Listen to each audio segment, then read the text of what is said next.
So because I want to get this video out quickly, I'm going to try and do it all in one take, meaning I won't have to edit it for very long and I can get it up tonight. But basically I wanted to talk about this insane pledge I've seen on Twitter from some centrist Democrats, namely George Takei and Alyssa Milano. So I'm just going to read you the tweet, hopefully I get it up on the screen. Hopefully I have enough time to edit that in at least. So George Takei said, "Will you join me in pledging not to speak negatively about any of our candidates? We don't know who the nominee will be, but they need to be going in as strong as they can into the election against Trump." Then Alyssa Milano said, "I pledge not to speak negatively about anyone running for president.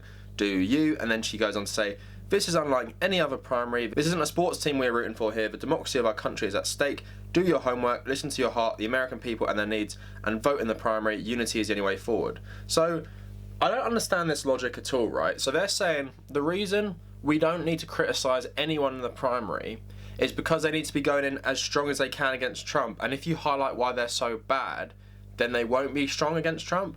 So for example, let's take Hillary Clinton, for example. Bernie Sanders really held off against Hillary Clinton when he was running for president. You know, he didn't criticise her as nearly as much as he could have, and that was because he didn't want her to lose to Donald Trump if she won. And I can understand the logic to an extent, but you know, the right wing do their own research and they're going to savage these people anyway. So I don't understand how not criticising someone in such a crowded field this time is going to help. So for example, if you want the strongest candidate against Trump, wouldn't you want intense scrutiny on all the candidates to see who has the least flaws and everything, so you can pick the strongest one? So for example, if we're super critical of them all, then it will weed out the bad candidates. So hopefully if you're really critical, it will weed out people like Joe Biden, Beto O'Rourke, Mayor Pete and people like that, because when they're held up to criticism within their own party, you can see how weak they will be against Trump. It shouldn't be, we're not going to point out what's wrong with them and we'll just hope that flies under the radar in case, you know, Trump brings it up again.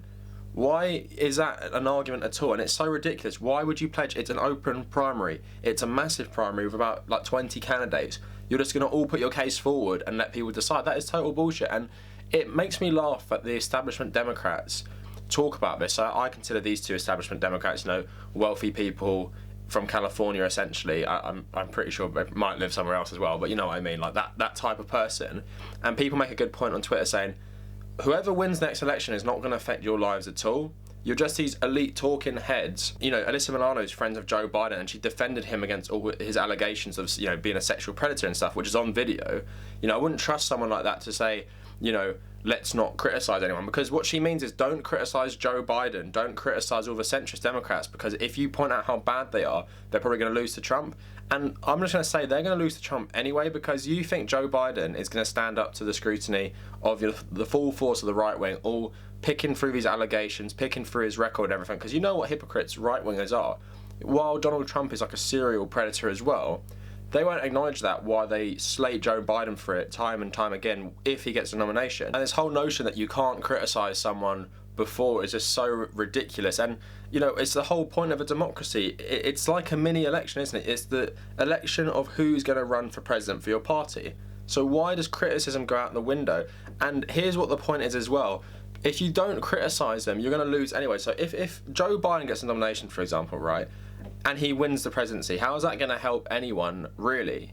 It's not, and you know it's not. And if you don't criticise him, people won't know what a fraud he is, how he's never really stood up for working people, never stood up for minorities, never stood on the right side of history. You know, he was pushing back against integration when he was a politician, 10 years after Bernie Sanders was the president of core at his university.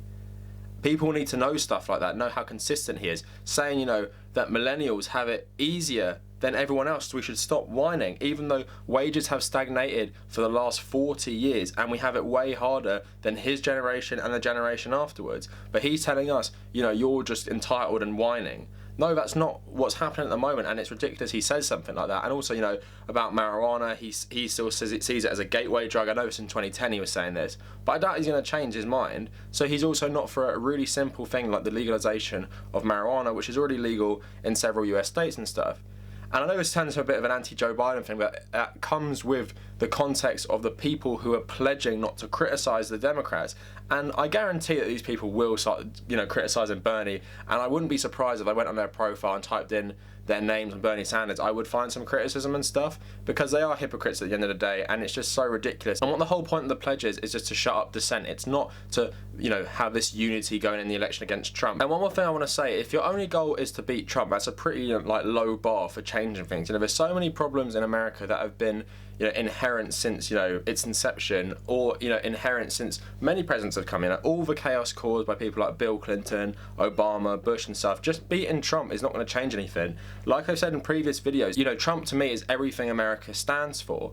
And he is just the ugly face of all these problems, and he just says it out in the open. That's the only difference with Trump. And he might do things in a more extreme way a lot of the time, but he is just, obvious ugly face of it, while Obama was a nice face to it, but he still did a lot of the same shit Trump did. He had the record of deportations for any president and stuff, and then Trump is just expanding on that policy and he's just talking about it more.